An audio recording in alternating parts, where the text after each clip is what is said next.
Vô. Cái này là 1.990.000 ạ. Và đang được giảm 10%. Và khoảng sợ bảy.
Giống cao củ thoa vừa đấy. Mà anh đi như này là vừa anh, vì giày thừa dép thiếu khi mình đi lại ấy, thì nó sẽ bị thúc chỉ cái ngón chân này đằng trước hay là anh đi chật quá thì nó sẽ bị đau chân. Em thấy cả Cái này mà mình đi lâu có dán to lên. À dạ không ạ, cái dòng này bên em nó sẽ không bị bay form nhiều như là những dòng khác. Nó cho tôi không dùng mình vô khâu nữa. Em muốn thử cái đôi không ạ?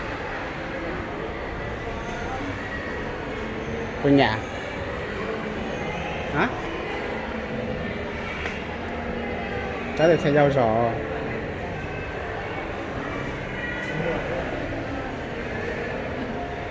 Chúng tôi sẽ có xóa sao chỉ sang cái này đâu đâu này. Ôi đẹp mà, bên em mới về.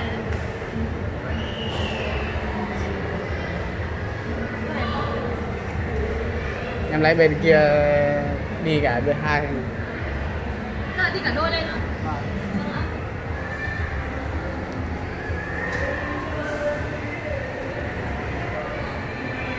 Đó, cho tụi con dưa mình vô khâu đó. Lui chế một khâu nó đang ok đó.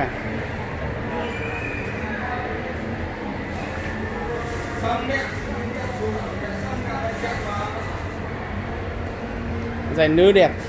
Vâng, giày nữ bên em mới về, giày nữ thì nhiều mẫu hơn là giày nam. Vì nữ thì nó điệu hơn thường.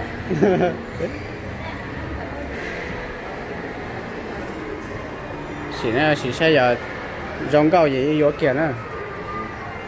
Nó này sẽ nó ok nó. Sau khi đi thì anh đi thử nó xem là đi có thoải mái hay không. Của giống của si. Thoải mái không anh? Vâng, êm đúng không anh? Tức là êm và nhẹ. Có sẽ có nha. Hả? Cô vô. Vô. Đôi này là 1.990.000 ạ. Và đang được giảm 10%. Và Triệu. khoảng 1.7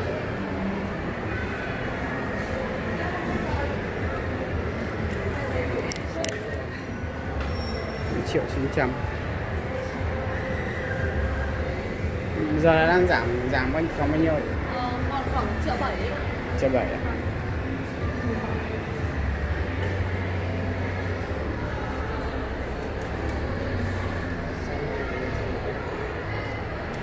Còn 1.791 triệu. Vô.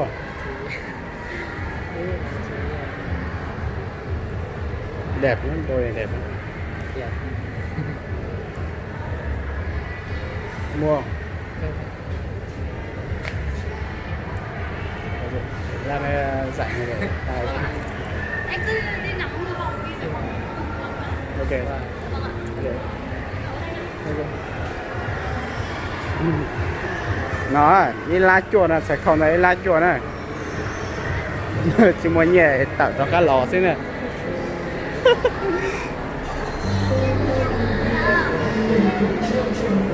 Nó xây giá à? Ai cả quay. Mà có con cầm nữa không? Chưa là.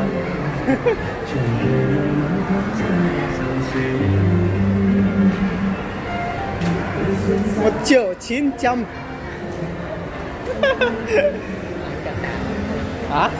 Tụi ai cần thảo Nhau mình sẽ thon ui để rồi đó cái quay này tiền thế nhau là gì đó quay thôi.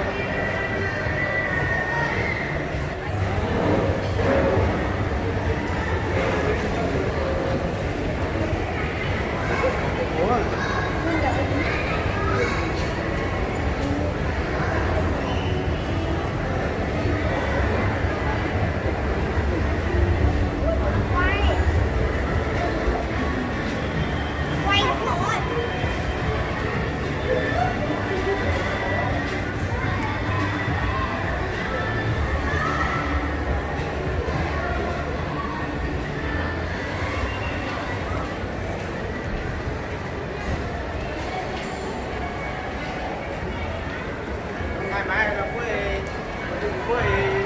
buổi mai đấy hả nè bây giờ muốn cái nào đấy bà cha sang đó đấy bà cha nói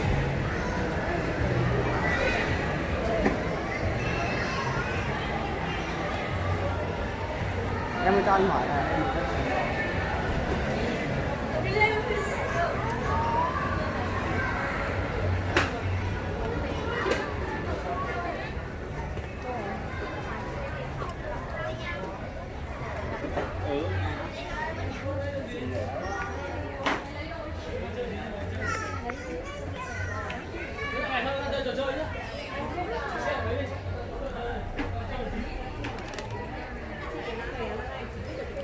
dùng thờ lại chỉ không có đúng rồi dùng thờ chỉ không có đi quán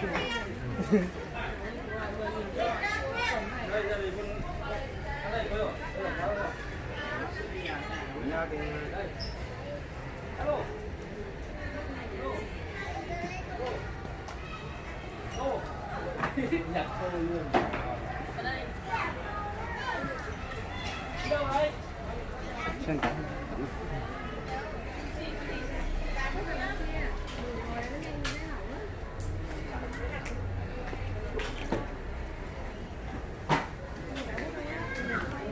Ba thấy cô Trì nhớ cô Trì. Cái gì?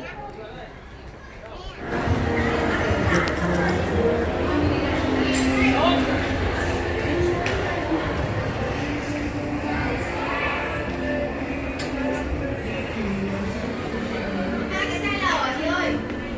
Chị ơi, hai cái xe lở. Đúng không? Hai cái xe lở. Đủ xe cực kỳ. Đi lát chùa em mà cho trẻ thế này.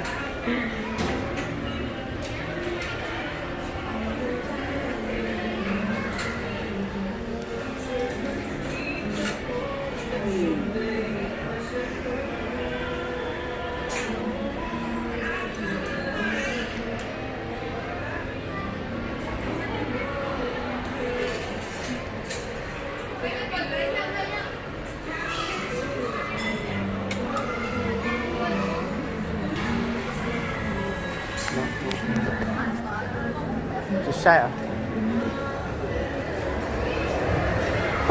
Chúng mình nhảy vô à? Đang thấy áo bộ bếp bố là đi lang chùa.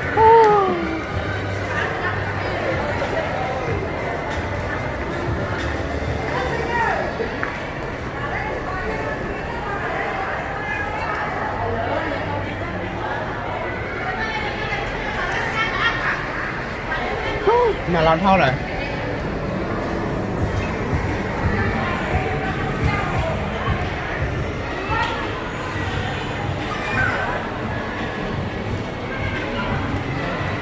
nó là nhà nó phải gì nữa còn trên này nó sẽ cho nó một chế đấy cái chuyện là nó hút luôn một chiếc tàu chế nhau hỏi biệt đó nè ok bye bye nhé